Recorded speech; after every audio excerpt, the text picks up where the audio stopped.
One, two.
Are you?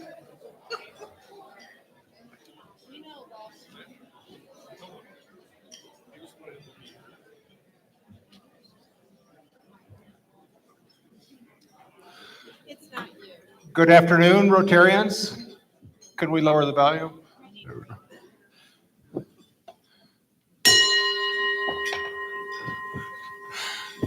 Is that too loud? Okay. Good afternoon, Rotarians, and welcome to our meeting today. It's going to be a great meeting. We have the mayor of our fine city, and I can't wait to hear what he has to say. As we get underway, as is our norm, we're going to have Chuck Mann lead us in the prayer, followed by Phil Morrissey with the pledge. So, Chuck.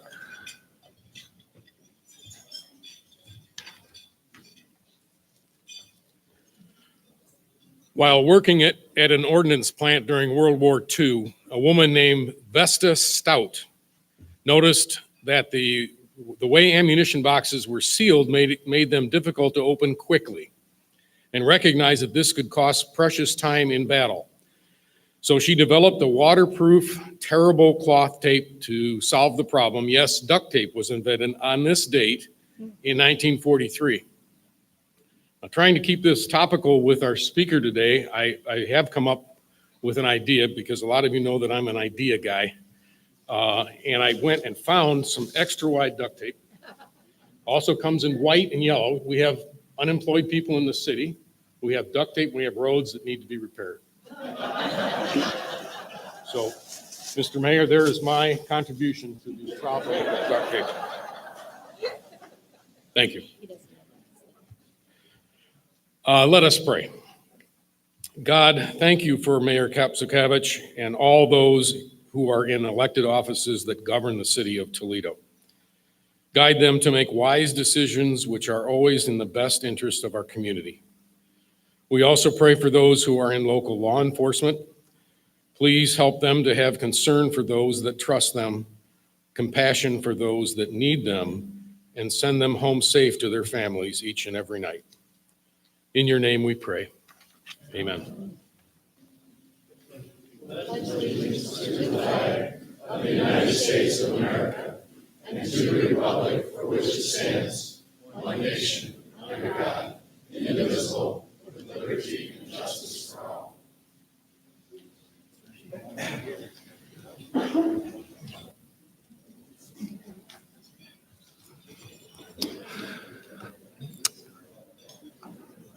This week, or actually this month, our February sponsor is the Toledo Club. I'd like to thank Kathy Mikalajic and Jeff Anderson for that. I don't know if you're out there, but if you are, thank you very much.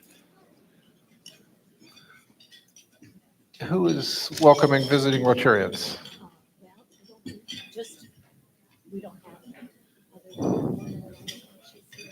Okay. To give the mayor more time, we'll pass on welcoming visiting Rotarians. Let me just say, all of you who aren't normally here, welcome. And Karen Rainey, I'm especially glad you're here.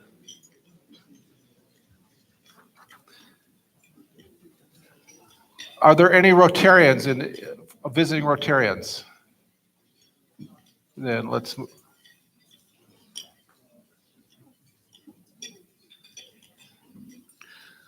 Floor mic announcements. Max, where are you? Max Reddish. Yeah. Well, I was really hoping that you were going to make an announcement of some sort. Are you having new babies? Are you having babies, or did you graduate from high school? What's going on? Oh, no, but my 2.5-year-old just got done potty training, and she's tinkling in the potty almost every time. Thank you. Thank you. We're very, very proud. I suppose what I'm supposed to be reminding people of is Euchre tonight. 7 o'clock at the Toledo Club in the Red Room. $5 gets you at the table. It's always a really good time. So we'll be done by 9. Contact me if you have any questions or if you'd like to join. We'll be there. Thank you. So the Toledo Club, 7 tonight, Euchre. That's right. And do you need a reservation, or do you just show up? You can just show up. I think we only have about 8 players tonight, so it's going to be a smaller group. We had 24 last time. Everyone's welcome, though. If you want to walk in, we'll be there.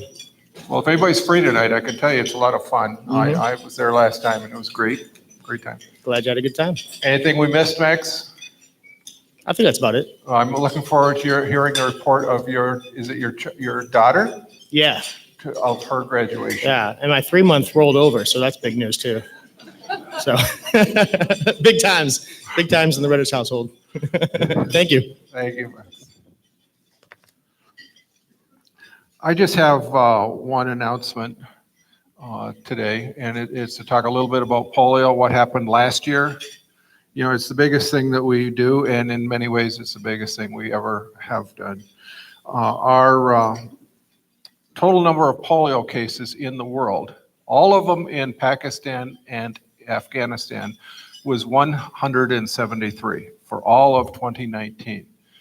Now, we've been going backwards somewhat, but it's certainly a lot better than 1,000 cases a day, which is where we were when we started. In addition to that, I need to report that we have 7 cases so far this year, all of them in Pakistan. And sadly, I have to further report that towards the end of December, we had 2 murders of guards looking over our polio vaccinators. That's not the first time this has happened. Again, it's in Pakistan. Again, it's in some of the toughest places in the world. And if you would, keep in mind that those people have families, the people that were murdered have families, and that they were doing a job that we asked them to do. So if you keep them in your prayers, that would be great. Kathy, would you come to the floor, Mike? Or to the podium?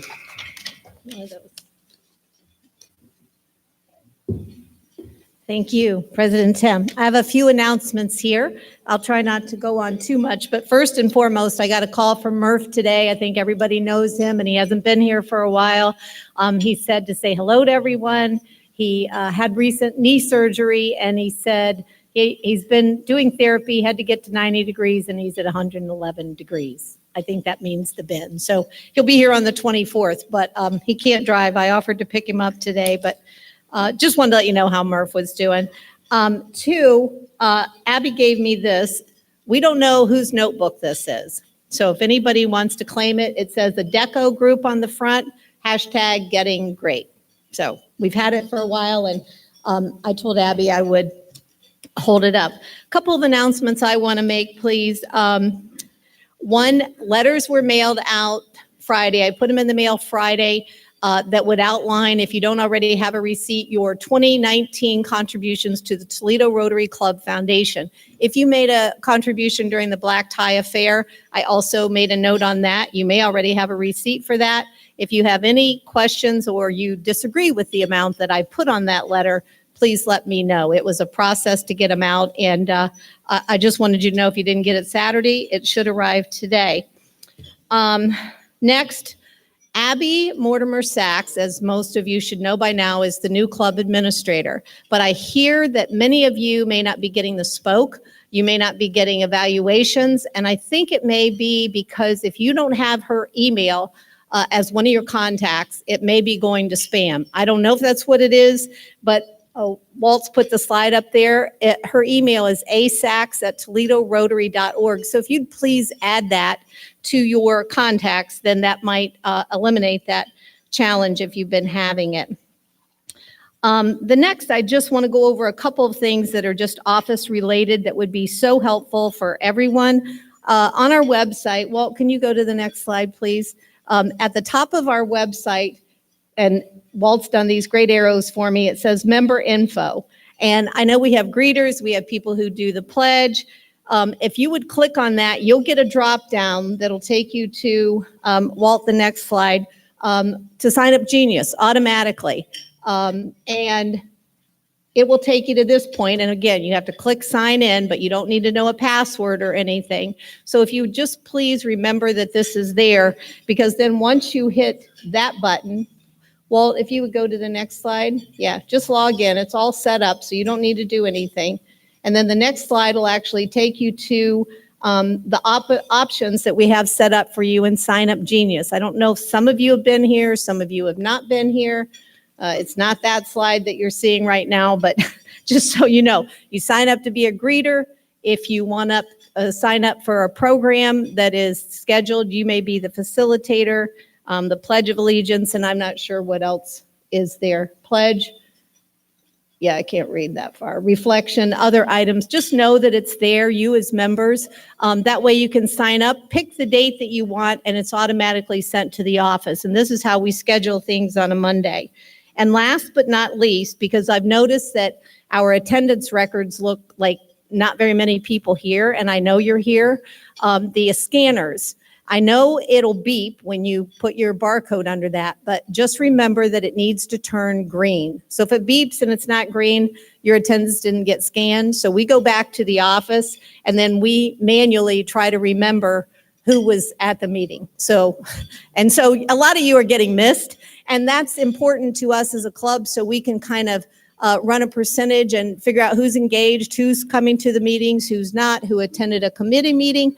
So just know that those scanners are there for you, and it does need to turn green. So thank you very much. Thanks, President Tim.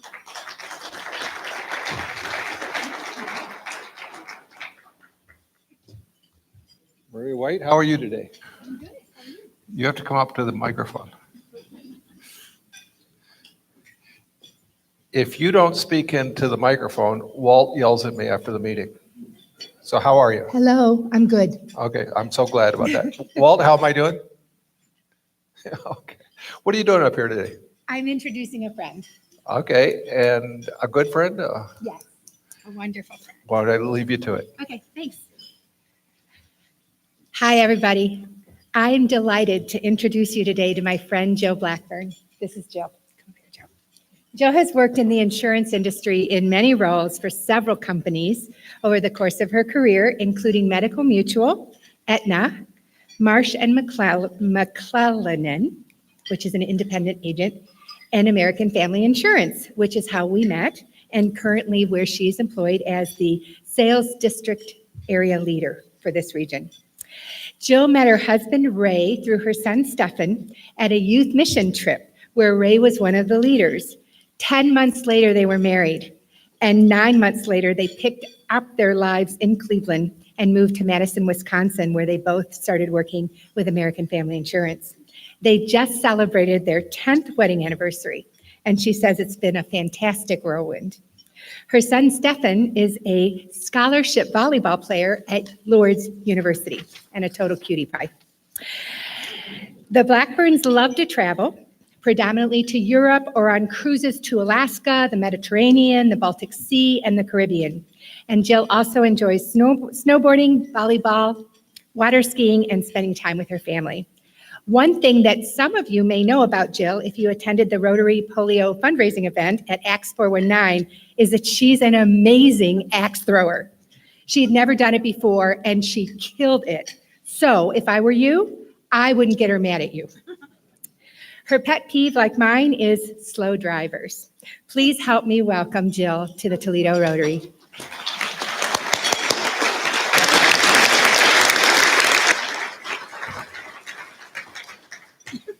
Jill, would you step up to the microphone? You throw axes? Yes, I love it. Okay. Did you have your husband with you? No. Okay. Did you warn him? Yes, Okay. How many friends do you have? many. Many. Do you have 400? No, but I am glad to have now 400 new ones. You now have 400 new ones. You also have 1.3 friends around the world. 3 million. Sorry. Just 1.3. 1.3 million friends around the world. This is a very large organization.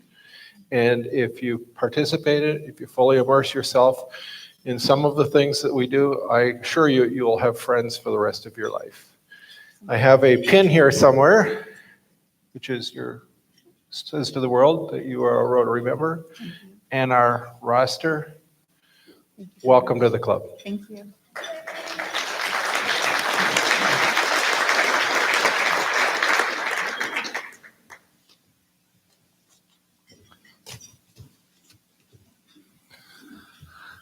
I'm looking forward to our speaker a lot. I've heard him speak in the past. He generally says nice things about Rotary. We're going to hope he does that again today. I know that he's interested in I'm sorry. Privilege, a point of privilege. First of all, I hope that Kathy remembers all of us on any given day. Say that again. Brianna. First of all, I hope that Kathy remembers all of us on any given day.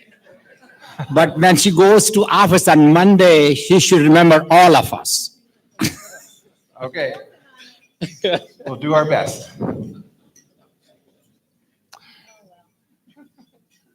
We have a great speaker today, and to introduce him is our chairman of the program committee. He's been doing a great job this year, and I'd like to welcome to the podium Bob Savage.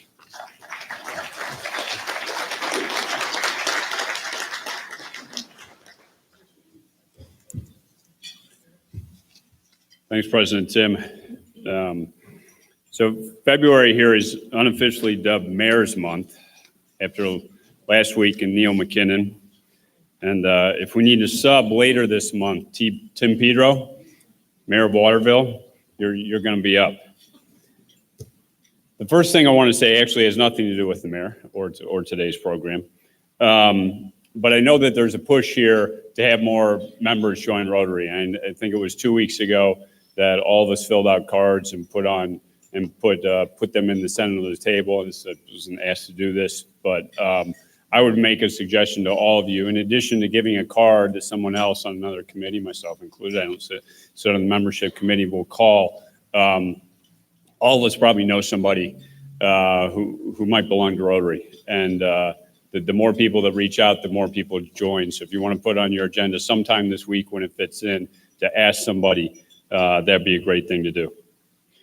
So Mayor Wade Kapszukiewics probably doesn't need a very big introduction. He's not going to get one today. He started his schooling career at Regina Chaley off Lewis Avenue in North Toledo. Made his way to Marquette University and the University of Michigan for his master's degree, where he finished top of his class in both. He tells me that the Marquette Warriors or Eagles? They're the Golden Eagles now. Maybe seen in the AP Top 25 basketball poll soon, or at least that's his hope. He spent time on city council and then the treasurer beforehand. I think that's, the treasurer in particular, a great background for the mayor, where he's paying attention to the finances, which obviously are important, and also gives even better business perspective. And I've known him long enough to know that he has great appreciation for how important business is in this town. But background aside, one of the things I've always liked the most about Wade was his values as a person and his willingness to stand up for what he thought was right, even if it wasn't necessarily popular. And I think we've seen that a few times already. Being the mayor is probably not all it might seem to others. And, we all know lots of our jobs aren't as fun as other people might think they are. But the mayor in particular, and Romulus can probably sympathize a little bit, is not a fun job every hour. But he knew that before he signed up. And as much as there have been some great things done in the first 2 years, and he absolutely has some, I think, outstanding accomplishments, which he certainly did not do by himself, city council and several members here. And he's got a good staff working behind him. But there are some problems in the city and some things that need to be addressed. And some things that, as generous as that was, Chuck, duct tape might not finish or fix. A little bit more here and a little bit more there probably aren't going to fix either. There are some major problems that might not affect us or some of us in our daily lives, but do need to be challenged and do need to be addressed. And one of the things I admire about the mayor is he's not afraid to step in and try to tackle some of those problems. I think a lot of good things have happened in his first 2 years, and he's a lot to be congratulated about, but he'd be the first one to tell you that's not enough. And he's here to do more and push the city forward. And with that, we give a warm Rotary welcome to Wade Kapszukiewics.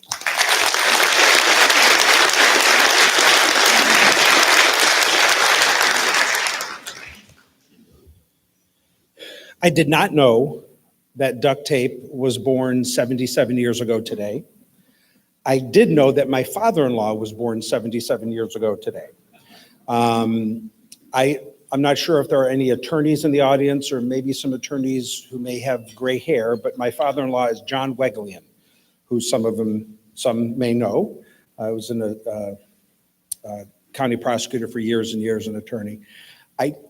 Since I didn't know to prepare for this, I don't really know what the link is, other than I'm sure that when God helped my father-in-law make his way into the world 77 years ago, he knew that his love of talking would be such that maybe someone needed to invent duct tape, so that together we all would be able to enjoy John Weglian's stories a little better. I have to say, before we dive into my remarks, your intrepid leader, Tim, I assume you know, is from Canada, originally from Northern Ontario. And he greeted me today in a way that only a Canadian would, because in Canada, and though this seems like a joke, incredibly enough, it's true, to the extent Canada is, still part of the British Empire. If you go up there in Toronto, every road is Winston Churchill Boulevard and Queen Elizabeth Park. So they really do have remnants of the old class system, let's put it. So their mayors, without exaggeration, are referred to as your worship. Now, I am not one for titles or honorifics. There was only one person in this world I ever tried to get to refer to me this way, and my wife just won't. I don't know. Not that she never uses the title, but it's usually those dishes aren't going to do themselves, your worship. That lawn's not going to mow itself, your worship. So, at any rate, thank you very much for the invitation to be here this afternoon. I don't know how many of you had the chance to either attend or view my State of the City address last week. I hope not too many of you did, because otherwise the next half hour to 35 minutes may be similar. Although already looking at the clock, I realize that I already have 15 minutes less to work with today than I did last week, so I'll try to be succinct. What I want to talk about, though, is where Toledo is, where Toledo has been, and perhaps where it's going, depending on the choices that we make here in the next couple weeks. Toledo is improving, and that's not a shtick, that's not a campaign slogan. It really is the case that Toledo is improving, and whether you feel it intangibly when you're down here going to a ball game on a Friday and you see the lights and the parks and the stadiums and the activity, or whether you, like me, are governed by data. In either case, it is undeniably the case that Toledo is better off than it was this time last year, this time 3 years ago, this time 5 years ago, certainly better than this time 10 years ago. What do I mean? I can zip through some of these quickly. Crime is down. Substantially down. Now, we struggle with gun violence in Toledo the way every big city in this country does, but crime is down 7% year over year, and last year it was down 10%, 18 over 17. We're not where we want to be, but that is one metric that shows that we're making progress. 3 years ago, we couldn't afford to resurface one single residential road, not one. Yet in 2018, we resurfaced more miles of road than any time in the last 20 years. That's progress. We have accomplished some pretty big legislative things. The regional water agreement I don't know that there was anyone who thought we were going to be able to pull that off, but we did pull it off. That's an example that shows that we know how to govern, I may submit, and that we have an approach that involves building bridges and solving common problems together. That is progress. Are you kidding me? We've been fighting over water in this region for 60 years. Now we're not. And since we've learned how to cooperate with one another on water, I'm hopeful we can do so on 911 and public transportation and economic development, and maybe regional fire, all the other things that we need to do to make our region competitive. That's progress. We weren't in this situation 3, 4, 5 years ago, but we are now. Our economy, though not ever what we want it to be. It's certainly better than it's been in a long time. We're third in the country for cities our size in economic growth, according to Site Selection Magazine, which, while I am leery of quoting rankings too often, because I know that, heck, you know, we're only just one ranking away from being 80th in the prevention of rickets or something idiotic like that. I will say that Site Selection Magazine is the Bible of the economic development crowd. And so it's notable that we have the strongest economy, third strongest among cities our size in the entire nation, and the strongest in Ohio. Our unemployment rate is low. You might say, well, the national unemployment rate is low. It is, but we are now tracking just 0.5% behind the state unemployment average, and that is historically low. That's progress. And if there's nothing else we're making progress on, and Bob alluded to it, I will say this, and I'll say it till the last dog dies. We are in a much better financial position than we were when I became mayor, and then what we were 5 years ago, we were 10 years ago. When I became mayor, we faced a $3 million budget deficit. 2 years later, we have a $17 million surplus.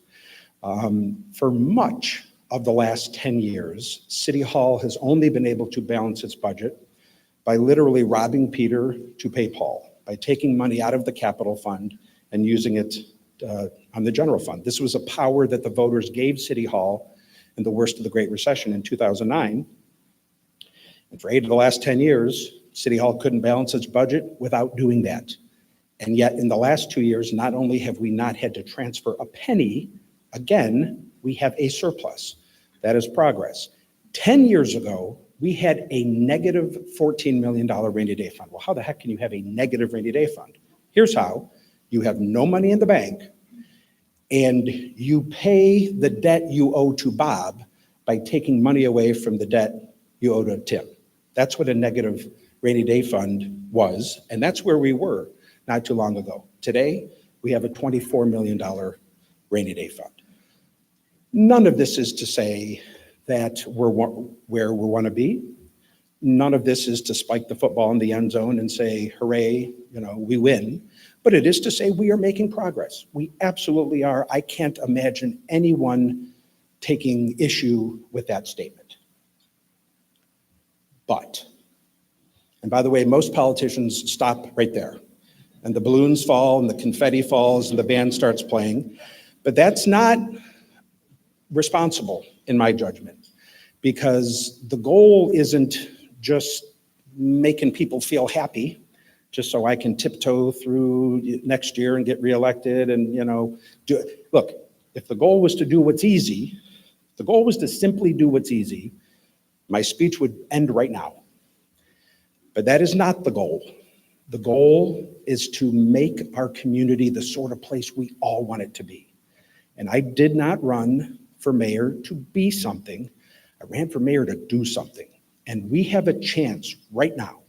We don't always get these chances, but we have a chance to build on the undeniable momentum we have and to turn that momentum into something sustainable. All we have to do is do what other successful cities do. That's all we have to do. We're making momentum, but yet, why do I say that we're not where we want to be, or that we're not at the finish line yet, or that it's not time to spike the ball in the end zone? Well, here's one reason. 81% of kids in the city of Toledo, when they show up to day one at kindergarten, have already failed the state assessment for readiness. That's the worst percentage of any big city in the state of Ohio. So in other words, on day one of kindergarten, not at the end of your educational journey, but on day one, on your first day in class, when 4 out of every 5 kids who go into day one at kindergarten aren't ready to be there according to the state of Ohio, of course it's going to be harder to educate that child, and the graph between their achievement and their peers will only get worse and worse and widen as they get older. That is why the work that the Rotary has done on pre-K and early childhood is so valuable. That is why, frankly, your financial support is so appreciated, and that is why we're going to continue to need to engage with the Rotary to make sure that that one statistic can be corrected, because it is one of the things that is preventing us from being the city that we know we can be. We have parks in the city of Toledo. We have 130 parks. We have 73 ball diamonds in those 130 parks, and yet only 28 of them are playable. That means 62% of the parks that you might, 62% of the ball diamonds that you would find in the city of Toledo Park, heck, I might call it a ball diamond. You know what it really is? A backstop surrounded by weeds. When 3 out of every 5 ball diamonds that you encounter in our parks are backstops surrounded by weeds, we can be happy about the progress we've made, or we can say, that's not the city I want. Our finances are so much better than they were. I just talked about how we went from an absurd negative rainy day fund to a $22 million rainy day fund. And yet, we have the worst bond rating of any of the big cities in Ohio. What does that mean? It means that when we borrow money, you have to pay more on interest than your peers in Columbus or Dayton or Cincinnati or anywhere else. We have, it is true, we did in 2018 resurface more miles of road than any time in the last 20 years. That's a true statement. And yet, last year, we filled 162,000 potholes. Where did that number come from? We counted them. We typically fill potholes on a complaint basis. Someone in Point Place calls, we send a crew out and fill it. Someone in East Toledo calls, we send a crew out there and fix it. We got to a point last year where I felt that while a certain amount of potholes are always going to be with us in the snow belt, rust belt, and it's not just Toledo, Chicago, Boston, they all have them, we had a few more than I thought was appropriate. And so we took crews off of alley cleaning. I took some crews off of sewer work. And for 6 weeks, we said, the heck with it. We're doing nothing other than filling potholes. And the way we did it, literally driving up every road of the city, there are 1,100 roads in our city. We drove every single one, up one, down the other, across this one. Doing it that way, which we had never done before, allowed us to do something we had never thought to do. And that is literally count the potholes. We basically said, drive the streets of the city. When you see a pothole, fill it. We thought they'd find 50,000 potholes, but they didn't. They found 162,000 potholes. So are we making progress? Sure. And by the way, the progress that I listed at the beginning of the speech, I'm an elected official. I could have gone on for 2.5 hours about how wonderful we are and how much progress we're making. But I don't think anyone's thrilled with 162,000 potholes, or kids who are least prepared to learn, or the worst bond rating in the state, or 3/5 of all ball diamonds really being weeds, backstops surrounded by weeds. And I didn't even get into the 59 tennis courts we have, 30 of which are unplayable, and the 45 basketball courts we have, 23 of which are unplayable. Didn't even get into that, but trust me. Are we making progress? Yes. Are we satisfied with where we are? No, I'm not. So as you may have picked up through the extemporaneous numbers that I have stuck in my brain and have regurgitated out to you, I don't do anything without thinking it through and without researching it and without putting a little thought to it. So I reflected on where we are and how we got here. Yes, it is true that Toledo has lost population over the last 50 years. I was born in 1972. In the census of 1970, Toledo had 383,000 people. Today, we have about 280,000 people. So we've lost 100,000 people in my lifetime. But I said to myself, that's not unique to Toledo. Whether you call this part of the world the Snow Belt, the Rust Belt, the Great Lakes region, everyone in this general area has lost population. And it's true. You can see the massive population shift that began probably in the late 50s, frankly, and now has manifested itself to the point where Texas and Arizona and Florida and California and Georgia and the Carolinas now have the population maybe that we used to have in the 50s. So that can't be it, because, well, maybe it snows here. Maybe it's because it snows that people in business don't want to be here. I don't know. It snows in Boston too.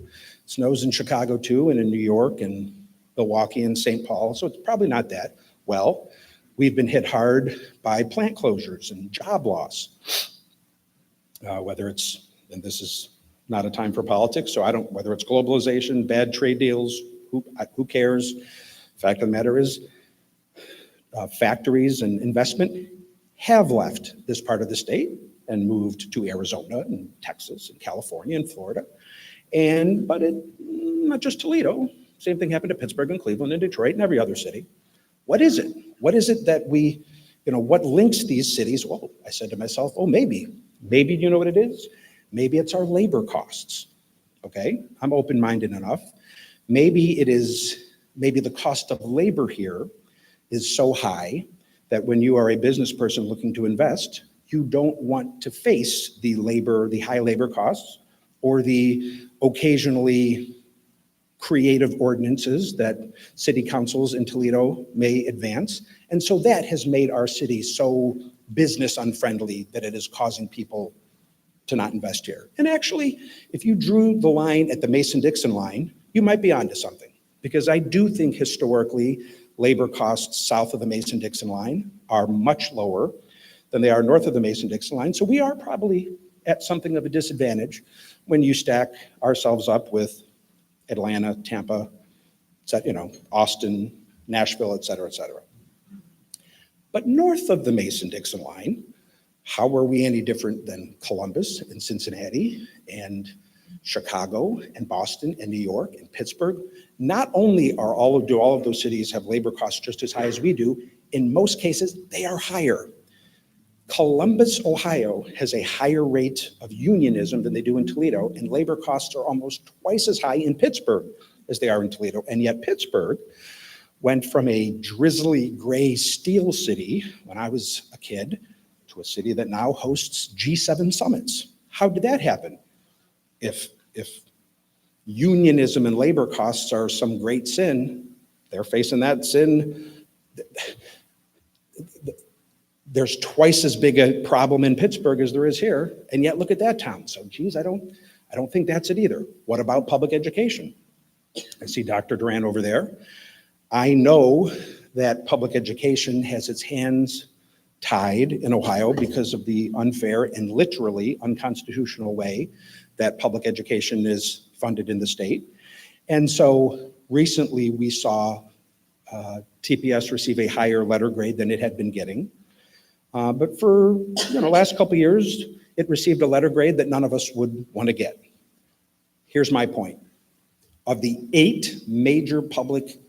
there are 8 major urban public school systems in Ohio. I think they call themselves the Big 8 or the Great 8. Okay. The letter grade that Toledo Public Schools gets, 7 of the 8 got the same letter grade. Okay. Here's my point. I think the grade card is bogus and unfair and silly. But whatever role the challenges of public education present us here in Toledo, they literally present the exact same challenges to these city leaders in Columbus and Cincinnati and Dayton and Akron and the rest. Are there challenges that our public educational leaders face? You bet. And they are identical in every other city in this state. And yet, while we have lost population, 100,000 people over 40 years, and those other cities have too, here's the biggest difference. Every one of these other cities has started to turn the corner and add population again, except us. We're getting better.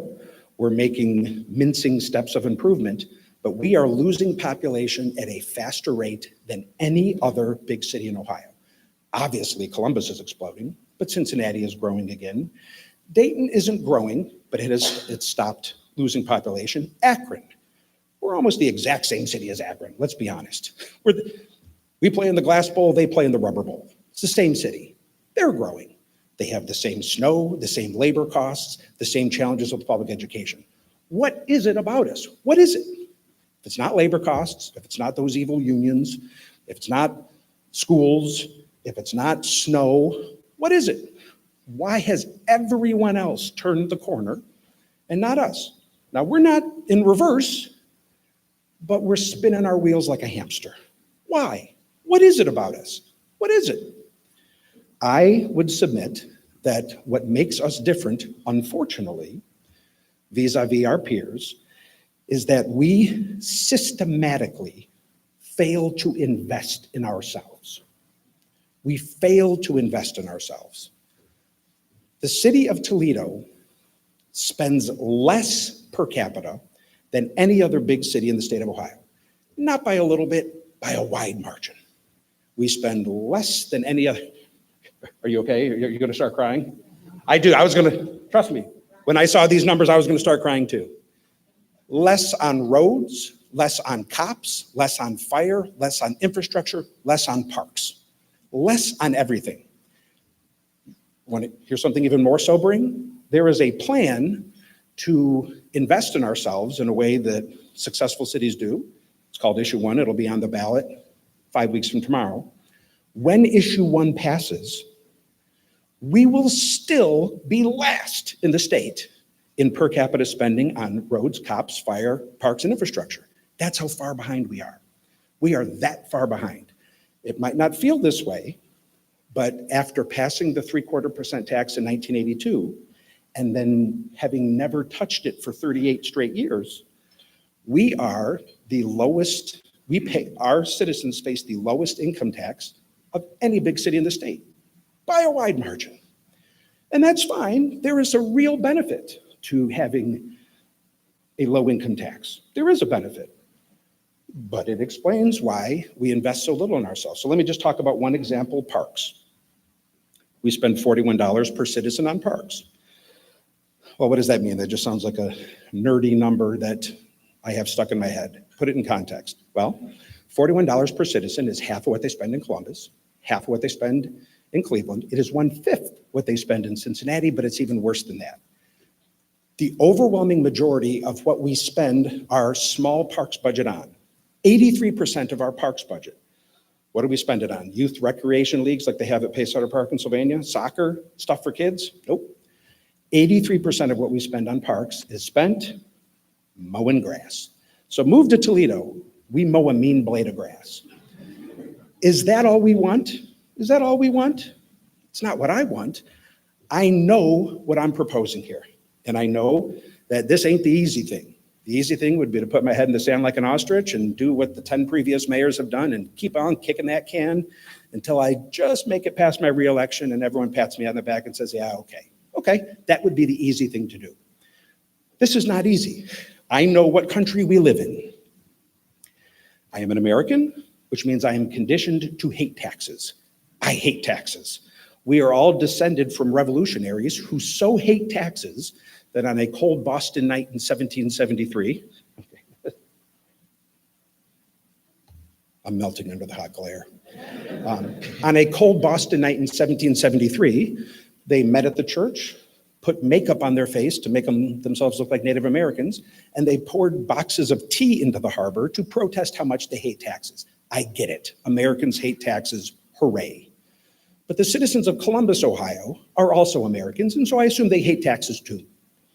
Yet in the midst of the Great Recession in 2009, on the same day that the citizens of Toledo were voting to give their city hall the ability to rob Peter to pay Paul, the citizens of Columbus were passing a package identical to Issue 1, which is going to be on the ballot 5 weeks from tomorrow. Not similar, not, hey, it was the same thing. And you know what they did? They passed it. How has the city of Columbus suffered and been penalized for the sinful, dastardly, and un-American deed of daring to raise a tax? Well, they are only the fastest growing city in the United States of America, north of the Mason-Dixon line, east of the Mississippi River. Because in fact, people do not move out of communities because of some theory of tax that Milton Friedman wrote about at the University of Chicago in 1942. They move out of Toledo because when bad things happen, cops don't show up as quickly as we'd like. And oh, by the way, we have 162,000 potholes. I love low taxes. But if low taxes were the magic potion to growing a city, we'd be New York City. We already have the lowest taxes, and we had for 27 of the last 30 years. Meanwhile, and I saw Tom Mackin at an event earlier this morning. You know which community has the highest taxes in our region? Not by a little bit, but by a lot? Perrysburg. And they might be our most successful city. They invest in themselves. Columbus invested in themselves. I believe we need to invest in ourselves. I know this, there's no other way to do this. I know what some of you may be thinking. Well, I know you're wasting money. You have to be wasting money, I just know it. You spend too much. Okay, for that argument to make sense, because every organization I have ever run, the highest number one expense was personnel. And sure enough, the city of Toledo, our highest number one expense is personnel, otherwise known as police and firefighters. So for that little voice in the back of your head that assumes that we're just a bunch of, dumb, drunk union Democrats wasting your tax money, for that to be true, we'd better pay our police and firefighters an awful lot of money, or else your argument doesn't make any sense. When in fact, a Toledo police officer makes substantially less than a Perrysburg police officer, a Sylvania police officer, an Oregon police officer, and who do you think has a harder job? We don't pay our employees too much. Here's something else you might say. Well, geez, I know there's fat that you should be able to cut in that budget. To which I would say, cool. There is fat that we can cut. I would like to think that the way we went from a $3 million deficit to a $17 million surplus in my 2 years as mayor is that we have cut an awful lot of fat, but if you have another idea, I'll take it. Well, that fire department seems pretty inefficient. Their shoes look a little shiny. You're spending too much on shoe polish. It's because you buy that shoe polish from Tom Brady and everyone knows that his product is too expensive. You should get it from Tom Palmer. It's cheaper. And to that, I'll say, good, I love it. We're going to fire Tom Brady, and we're going to hire Tom Palmer. We're going to save money on shoe polish for our fire department. Great. I'll do you one better. Let's eliminate the fire department. Let's eliminate the whole thing. We spend $76 million on our fire service. That's what we spend every year. You have to admit that spending zero on our fire service is better than just saving a couple nickels on shoe polish or whatever dumb example I just came up with. Let's outsource the whole thing. We'll spend nothing. Not even that, not even freeing up that $76 million in our budget will provide us the resources we need to invest in ourselves. There is no cutting down on paperclip abuse that is left to do. We simply have a decision to make. Are we going to be happy with baby steps of progress? And you know what, maybe we are. And if we are, that's cool, that's okay. There's something to be said for wearing the little participation ribbon that says, I live in the lowest tax city on planet Earth. That's cool. Or are we going to fix our problems? Because you can't do both. You can't. Issue one will invest in ourselves in the way that successful cities invest in themselves. It will raise $22 million for general fund objectives, such as growing the size of our police force by a net of 100 officers over 5 years, such as providing the ability to have Toledo join the rest of the grown-up cities in our state and offer universal access to pre-K for every 4-year-old in our city. By the way, we are the only city that doesn't do that. Every other city has already done it. Some cities have been doing it for 20 years. We're the only city left that does not, as a matter of course, provide universal access to pre-K to all of our 4-year-olds. Every other city does so by putting the full burden on the taxpayer. That's not what we contemplate. We do contemplate a role for the taxpayer through the passage of issue one, but we think that the private sector should play a role, and it will. So this model is a hybrid funding model between public and private. What sort of private philanthropy might you see in this area? Again, looking over at Dr. Durant, I think a lot of us were moved by what happened a couple Wednesdays ago when we had a donor from Chicago, doesn't even live here, came in and wrote a $3 million check to send every kid at Scott High School and a parent to college. That is a significant game changer for those individuals. And that is the sort of thing that this public-private partnership can do. So we're going to need people like Pete Cadens. We're going to need the ProMedicas. We're going to need private philanthropy to step up. But unlike every other city that does this, we contemplate the public having a role. And when issue 1 passes, we will. There are many things that this does, but I want to get to the question part where you can tell me that I'm an idiot and taxes are bad and you have a little shrine to Milton Friedman in your kitchen. So I will simply say that I saved the best for last, and that what we will do more than anything else with this levy is that we will, not with duct tape, but with actual asphalt, fix the roads of the city.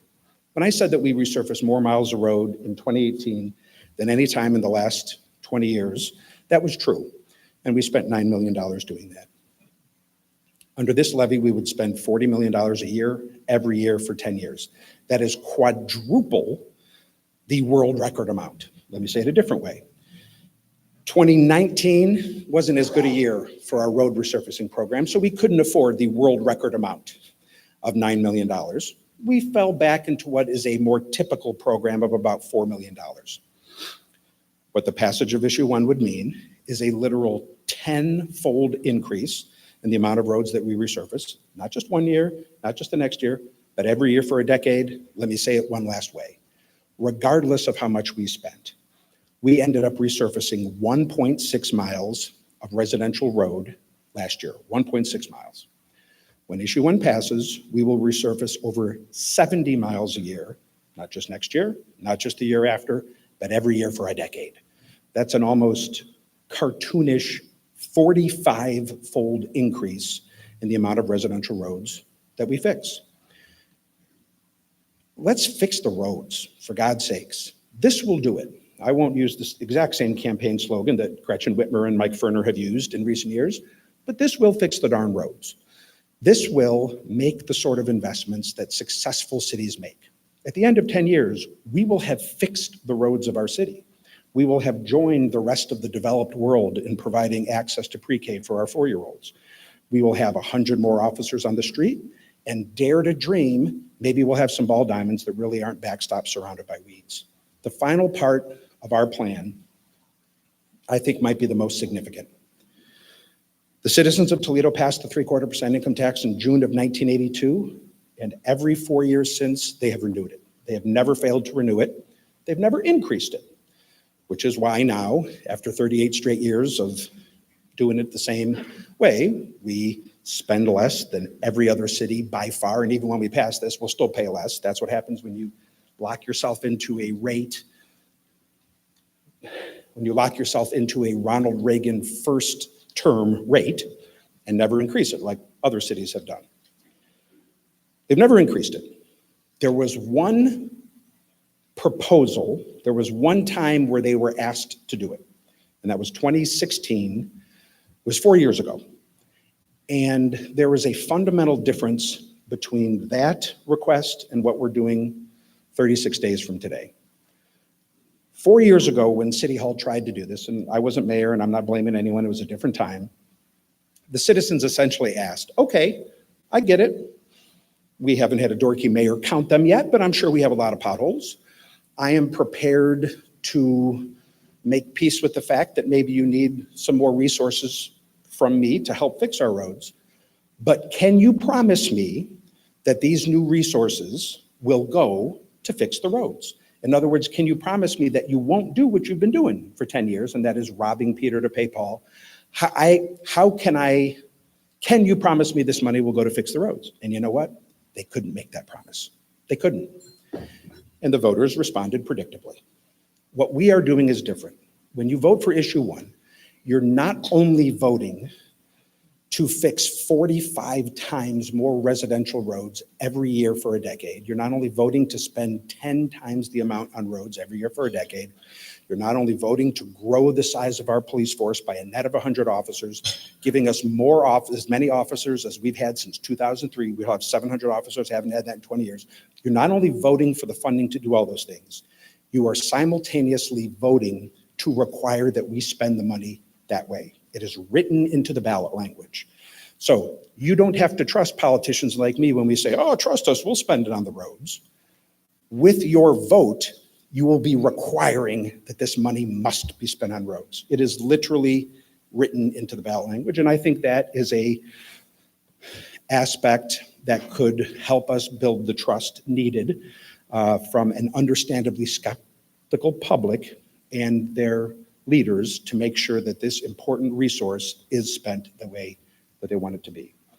This is an important moment for Toledo.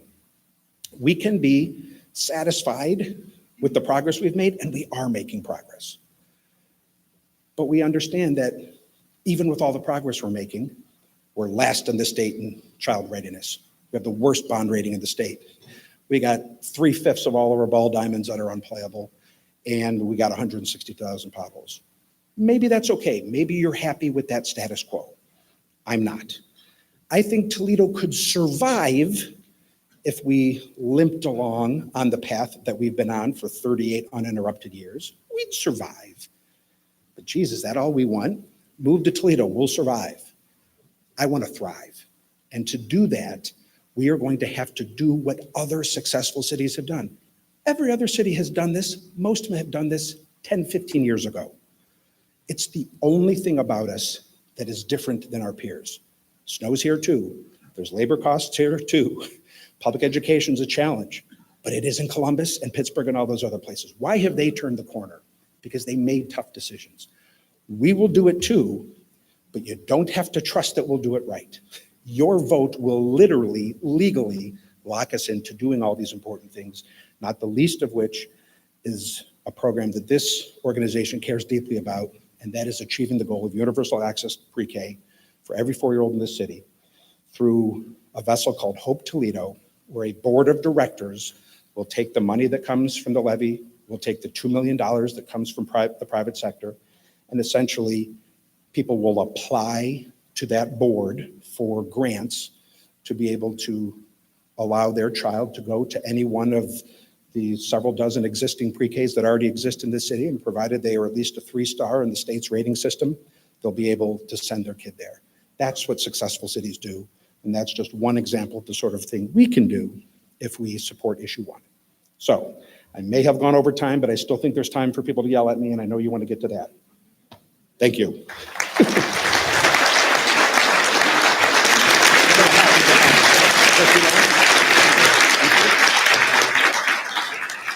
I'm sure we have questions. Thank you, Mayor, for your kind and informative talk. I was also in attendance at the Toledo Club a couple weeks ago when you and Pete Cadence made that presentation, which was also very informative. I think most of us would agree that in the past, there's been a credibility issue running around town on some of these issues. I agree. I don't think that's any secret. Would you give the citizens before the election a written pledge, point by point, amount by amount, or percent, whatever it is, of where each dollar of this levy would go to, and then each year be subject to an audit by an independent citizens committee that I will pick and I will pay for? Well, the answer is yes. Actually, we already have enunciated where every penny is going to go. In the interest of time, I didn't want to get into it. It's on our website. You can send it to me after the Okay. meeting or next week. I'll look forward to receiving it from you. Okay.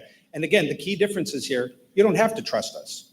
With your vote, you will be requiring that this money gets spent. I know, but the people would feel more comfortable with receiving something in writing special and then realizing, and then I think you should publicize to the citizenry that there will be this special annual independent audit. And I think that's a road to success. Thank you. Mayor, could you comment? And apparently we have 2 valid ordinances dealing with lead paint, the one that the Court of Appeals reversed and then the later one passed by council. Could you comment on how you see that playing out going forward? Is this on lead paint or the? The lead paint ordinances and controlling that.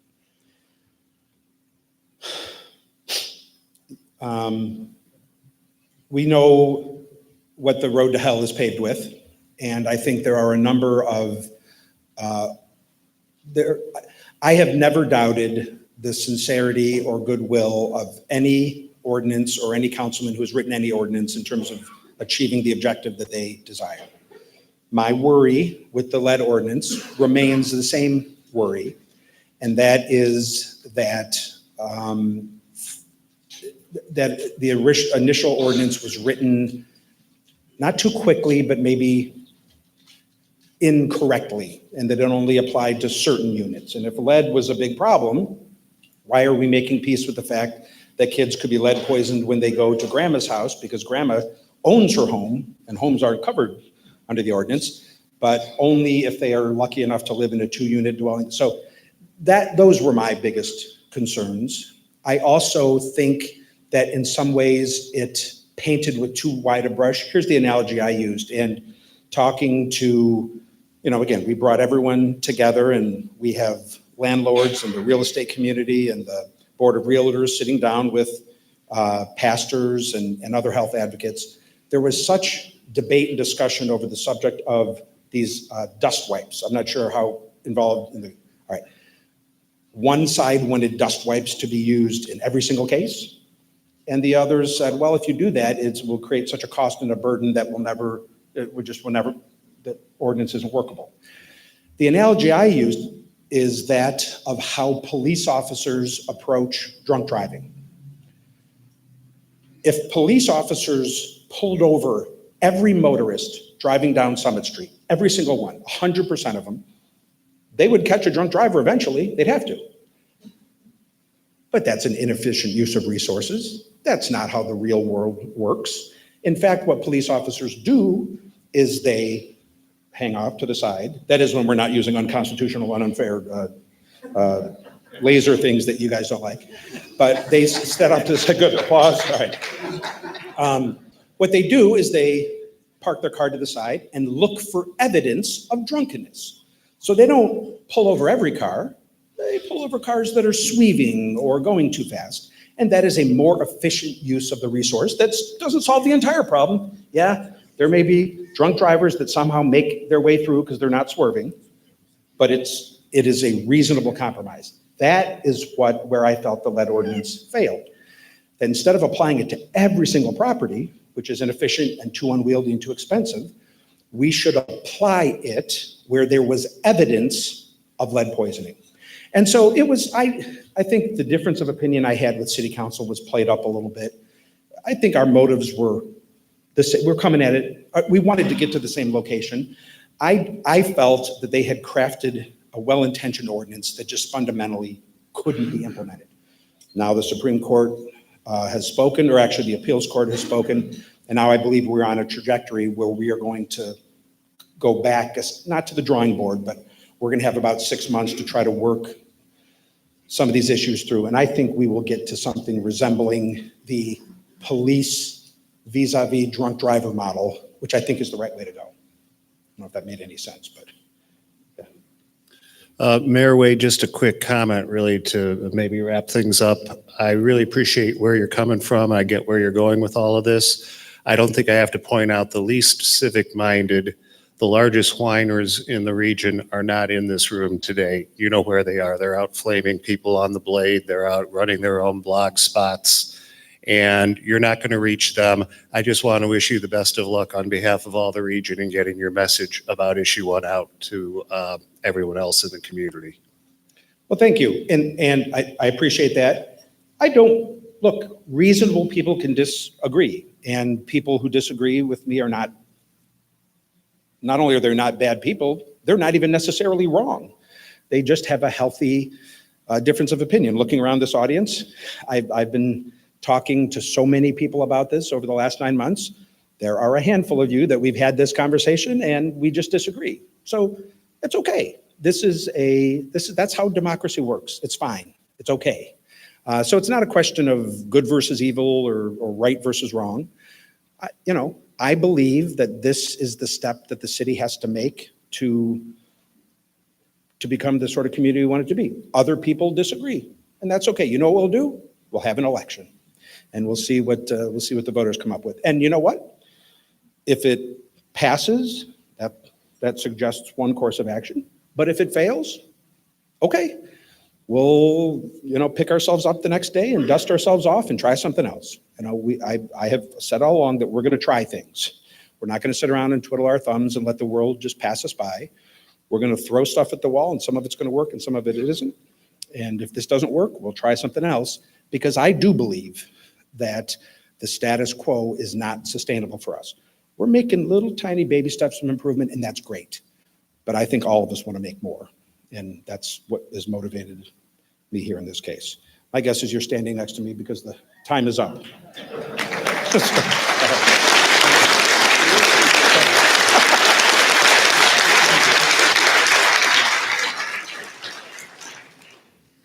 Thank you, Your Worship.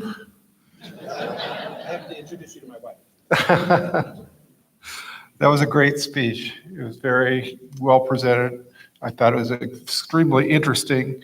And to thank you for your presence here today. We have gifts. More duct tape. More duct tape. We have historical tales of Toledo, which I'd like to give to you. And thanks for being here. Also, we will make a contribution in your name to our Polio Plus Fund. And with that, we will save some children. So thank you very much.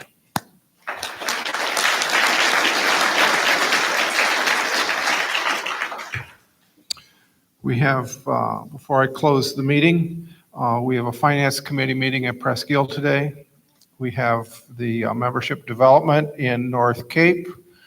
We have no meeting next week because it's President's Day. I don't understand why my picture isn't up there, but no meeting next week.